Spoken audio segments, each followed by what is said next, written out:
Another clarification that Swedenborg makes is that heaven is a kingdom of uses or useful service. Now, what would be the misconception that Swedenborg's trying to clear up?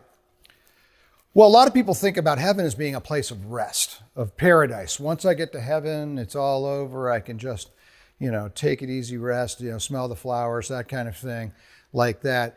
And Swedenborg says that really isn't what brings heaven to people. It's something internal. It's something that comes from living a very active life. And that's one of the things I wanted to share with you as a story that he tells about this. He makes up this story, or it seems like it's a parable, or it really happened, but he uses the story. And that is that there were a lot of different groups in the other world who were asked, what do you think heaven is? And they all came up with different answers, each group. Some said, well, heaven is a paradise where you sit around, smell flowers, lay in the grass, gardens, da-da-da-da. They said, okay. Others said, oh, heaven is sitting on the throne with God and ruling for ages and ages. All right. Some people said, heaven is feasting with Abraham, Isaac, and Jacob and eating all that you want and, for eternity. All right. And there were several more too. Some people thought it was eternal conversation, like great conversations with people, all day long and all these different things that they're thinking about, that might come up. And then one more group, and that was people who felt that heaven was eternal worship. We will eternally glorify God. Now, Swedenborg wrote this a long time ago, but you can look up, there's videos on YouTube where people are trying to describe what happens in heaven. And all the things I just said, people say, this is what we're going to do. So it's still very much alive, these ideas that these people brought up in the other world. Well, what happened was these people were able, Swedenborg says, in the other world, to live out their fantasy. In other words, those who thought that heaven was a paradise were put in a paradise. And, could smell flowers all they wanted. People who thought that it was worshiping God eternally, well, they were put in churches and sang and prayed and all that. And all the other things we talked about, feasting and ruling with Christ forever and ever. Well, what happened was very quick. What do you think happened? Very quickly, they found that these things got boring, incredibly boring. I mean, sitting around smelling flowers after a while, how long could you do that? I mean, I don't know, an hour or two, a couple hours. Some people can't sit still for more than, 15 minutes. Think about worshiping God forever and ever. I mean, that's what I'm supposed to do. But, singing and hearing sermons and this, it says they ran out of the church. They couldn't take it anymore. Their ears were hurting them. People sitting around waiting, to be worshipped. It's empty. Why am I sitting in a throne? I could go on and on. The people who ate with Abraham, Isaac, and Jacob, filled to the brim. And they were told, no, none of these ideas that you think are heaven are heaven. Heaven is a kingdom of useful service. People do things for one another in heaven. Different societies have similar loves and similar functions that they do for other societies, and so on and so forth, that all of heaven is working together for the greater good of heaven. And he says that's what brings joy. Being a useful person is what brings joy. Think about that in this world as well. I mean, when you do something that, is really making a difference, doesn't it make you feel good? Doesn't it make you feel of value? Doesn't it make you feel happy to see someone else become happy or benefit from what you did? Absolutely. So heaven is a very active place. Now you might say, well, what are some of these uses? In a simple sentence, Swedenborg says they're basically everything, ecclesiastical, civil, domestic affairs. He's just making a list of, everything we have here in one way or another translates over into heaven of something spiritual that we can do there. But he also talks about, you can see certain uses or think about it that would be that we've covered so far that would be obvious. One would be waking people up who have passed on, the guardian angels that are there to wake them up. Another would be our concept of guardian angels, that there are certain angels that guard over people on earth and lead them and guide them. We already talked about the angels that are like parents that raise children until they are adults in heaven. There are even angels, he says, that watch over the hells, to keep the hells in a certain kind of order.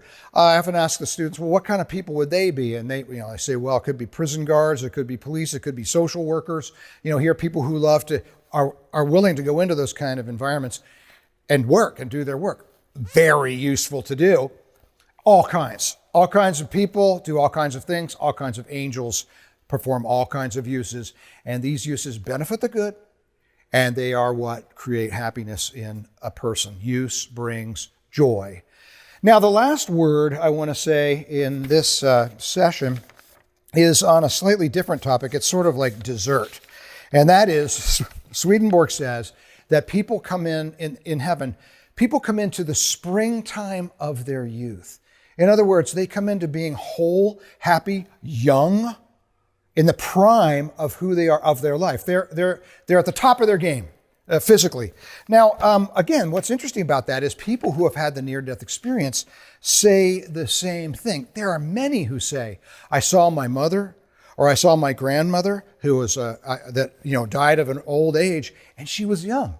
She was young, but I knew it was her. When I heard that, before I had known Swedenborg talks about people becoming young in the other world, but when I heard all these people say, who have had the near-death experience talk about seeing their grandmother as young, it was like, wow, there are so many similarities that are so particular. It's just mind-blowing, and I hope you've seen this over this series. So let me just read a couple of these to you that Swedenborg says. People in heaven are continually progressing toward the springtime of life. The more thousands of years they live, the more pleasant and happy is their springtime.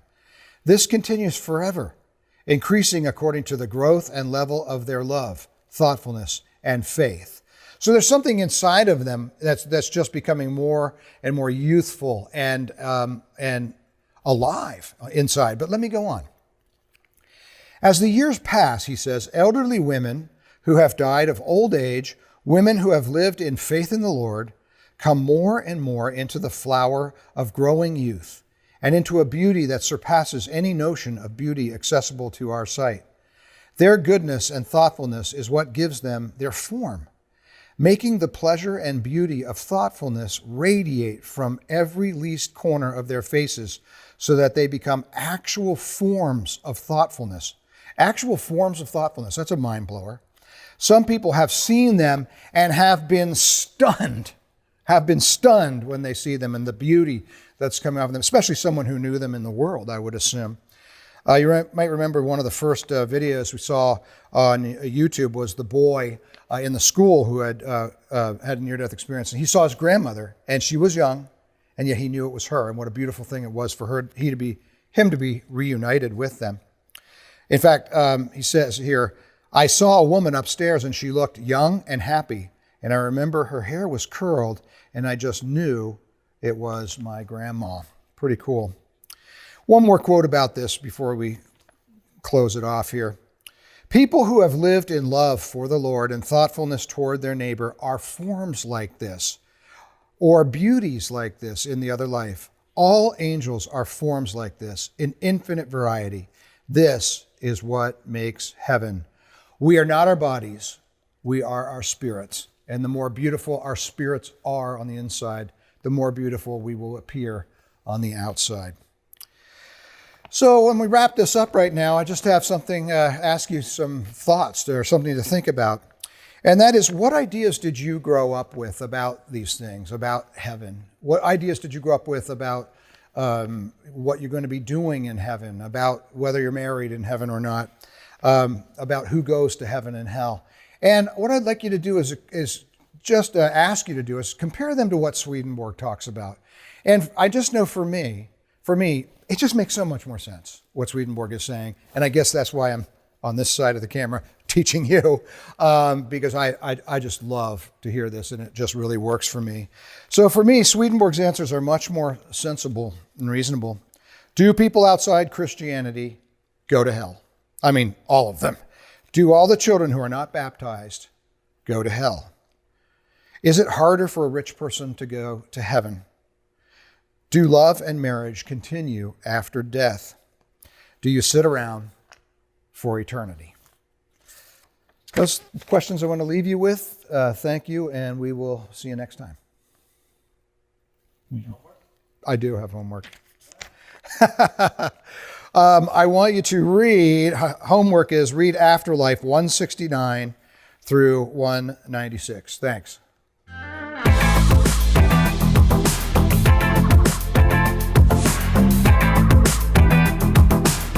I'm Grant Schnarr, professor of religion, and this is a Dingadon. Oh, useful service. See? Here's the kingdom of useful service, see?